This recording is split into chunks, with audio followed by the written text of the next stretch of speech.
السلام علیکم پیارے ناظرین۔ گاؤں کی فضاؤں میں ایک خاص قسم کی تازگی تھی، لیکن اس تازگی کے پیچھے کئی دبے ہوئے طوفان چھپے تھے۔ سارا اسی گاؤں کی ایک ایسی کلی تھی جو اپنی خوبصورتی اور ذہانت کی وجہ سے سب کی نظروں میں رہتی۔ سارا جتنی حسین تھی اتنی ہی منہ پھٹ اور ضدی بھی۔ اس کی زندگی کا رخ اس وقت بدلنا شروع ہوا جب اس نے میٹرک کے امتحانات کی تیاری کے لیے اپنے خالازاد زہیب سے مدد لینا شروع کی۔ زہیب شہر میں پڑھتا تھا اور ریاضی میں کافی مہارت رکھتا تھا۔ وہ چھٹیوں میں گاؤں آیا تو سارا کی ماں نے اسے اپنی بیٹی کو پڑھانے کی ذمہ داری سونپ دی۔ کسی کو علم نہ تھا کہ کتابوں کے صفحات کے درمیان صرف حسابی سوالات حل نہیں ہو رہے، بلکہ محبت کے وہ سبق پڑھے جا رہے ہیں جن کا انجام اکثر دردناک ہوتا ہے۔ سارا کی بہترین سہیلی انم اس کی ہر بات سے واقف تھی۔ ایک دن کلاس میں انم نے سارا کی کتاب سے زہیب کا لکھا ہوا ایک خط برآمد کر لیا۔ سارا پہلے تو تل ملائی، لیکن انم کی ہمدردی اور دھمکی کے ملے جلے رد عمل پر اس نے اعتراف کر لیا کہ وہ اور زہیب ایک دوسرے کے لیے جینے مرنے کی قسمیں کھا چکے ہیں۔ انم نے اسے خبردار کیا، سارا دیکھو، اگر تمہارے والدین مان جائیں تو ٹھیک، ورنہ اس راستے پر کانٹے بہت ہیں۔ سارا کا جواب اس کی فطری ضدی طبیعت کا عکاس تھا۔ وہ میرا اپنا خالہ زاد ہے، ہمارے خاندان ایک ہیں، بھلا ابا کیوں انکار کریں گے؟ لیکن تقدیر نے کچھ اور ہی لکھا تھا۔ سارا کے والد چودھری اسلم ایک پرانے خیالات کے انسان تھے، جن کے نزدیک زبان کی قیمت اولاد کی خوشی سے بڑھ کر تھی۔ انہوں نے برسوں پہلے اپنے بھائی سے وعدہ کر لیا تھا کہ سارا کی شادی ان کے بیٹے فہد سے ہوگی۔ جب سارا کی ماں نے دبی زبان میں زہیب کا ذکر چھیڑا تو گھر میں قیامت صغریٰ برپا ہو گئی۔ چودھری اسلم کا غصہ آسمان کو چھونے لگا۔ انہوں نے صاف کہہ دیا کہ اگر تم نے زہیب کا نام دوبارہ لیا تو اس گھر میں تمہارا اور میرا رشتہ ختم سمجھو۔ سارا کی ڈولی میرے بھائی کے گھر سے جائے گی۔ ماں اور باپ کے درمیان اس جھگڑے نے یہاں تک طول پکڑا کہ سارا کی ماں روٹ کر اپنے بھائی کے گھر چلی گئی، لیکن معاشرے کے دباؤ اور شوہر کی طلاق کی دھمکی کے آگے وہ بے بس ہو گئی۔ آخرکار باپ کی انا جیت گئی اور محبت کی شکست ہوئی۔ شادی کا دن آ گیا، پورا گاؤں روشنیوں سے جگمگا رہا تھا، لیکن دلہن کے کمرے میں اندھیرا تھا۔ سارا کو زبردستی سرخ جوڑے میں سجا دیا گیا۔ انم جب اس سے ملنے آئی تو سارا کا چہرہ دیکھ کر کانپ گئی۔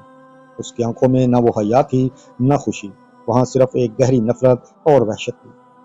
سارا نے انم کا ہاتھ پکڑ کر سرگوشی کی۔ انم دیکھ لینا، اگر انہوں نے میرے ارمانوں کا قتل کیا ہے تو میں بھی انہیں سکون سے جینے نہیں دوں گی۔ میں اس انسان کو کبھی قبول نہیں کروں گی۔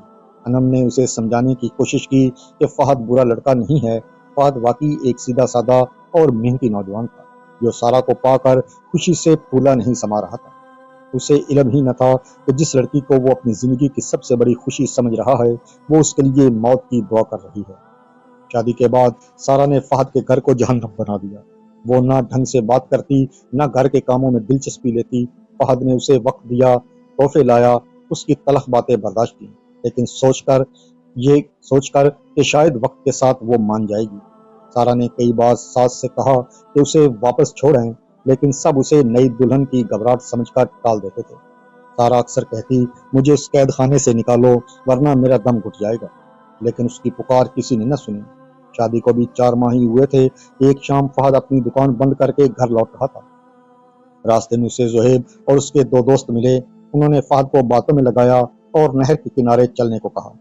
فہد جو سب کو اپنا سمجھتا تھا ان کے ساتھ چل پڑا۔ نہر کے ایک ویران گوشے میں جہاں درختوں کا سایہ گہرا تھا، زہیب کے اندر کا چھپا ہوا درندہ بہہ رہا تھا۔ اس نے اپنے دوستوں کے ساتھ مل کر فہد پر حملہ کر دیا۔ فہد کی جان لینے کے بعد انہوں نے اس کے چہرے پر تیزاب ڈال دیا تاکہ اس کی شناخت نہ ہو سکے، اور لاش کو جھاڑیوں میں پھینک کر فرار ہو گئے۔ جب فہد 2 دن تک گھر نہ آیا تو کوہرام مچ گیا۔ تلاش شروع ہوئی تو نہر کے پاس سے ایک مسخ شدہ لاش ملی۔ فہد کے والدین اپنے جوان سال بیٹے کی لاش دیکھنے کی ہمت نہ کر سکے، لیکن پولیس کے دکھائے گئے کپڑوں نے تصدیق کر دی کہ فہد اب اس دنیا میں نہیں رہا۔ تفتیش کے دوران زہیب اور اس کے ساتھیوں کو گرفتار کر لیا گیا۔ زہیب نے اعتراف کیا کہ اس نے سارا کو اس کی ناپسندیدہ رشتے سے چھڑانے کے لیے یہ قدم اٹھایا۔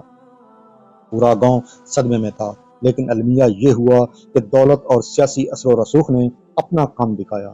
گواہ منحرف ہو گئے، پوسٹ مارٹم کی رپورٹ بدل دی گئی اور چند ماہ بعد ہی قاتل رہا ہو گئے۔ فہد تو منو مٹی تلے جا سویا، لیکن وہ کئی زندگیاں اجاڑ گیا۔ سارا کی زندگی اب ایک زندہ لاش کی طرح تھی۔ وہ رشتہ جو ایک زبان کی لاج رکھنے کے لیے جوڑا گیا تھا، اس نے دو خاندانوں کو ہمیشہ کے لیے دشمن بنا دیا اور ایک بے گناہ کا خون بہہ گیا۔ یہ کہانی آج کے معاشرے کے لیے ایک سوالیہ نشان ہے۔ جب والدین اولاد کی پسند اور ناپسند کو پس پش ڈال کر اپنی انا کی تسکین کے لیے فیصلے کرتے ہیں تو انجام اکثر ایسا ہی ہولناک ہوتا ہے۔ زبردستی کے بندھن کبھی پائیدار نہیں ہوتے، وہ یا تو خاموش موت مر جاتے ہیں یا پھر ایسے طوفان کھڑے کرتے ہیں جن کی زد میں سب کچھ تباہ ہو جاتا ہے۔ اگر یہ کہانی آپ کے دل کو چھو گئی ہو تو ویڈیو کو لائک کریں اور گولڈن وائس سٹوری کو سبسکرائب ضرور کریں۔ اپنا اور اپنے پیاروں کا خیال رکھیے گا۔ اگلی ویڈیو تک کے لیے اپنے میزبان کو اجازت دیں۔ اللہ حافظ۔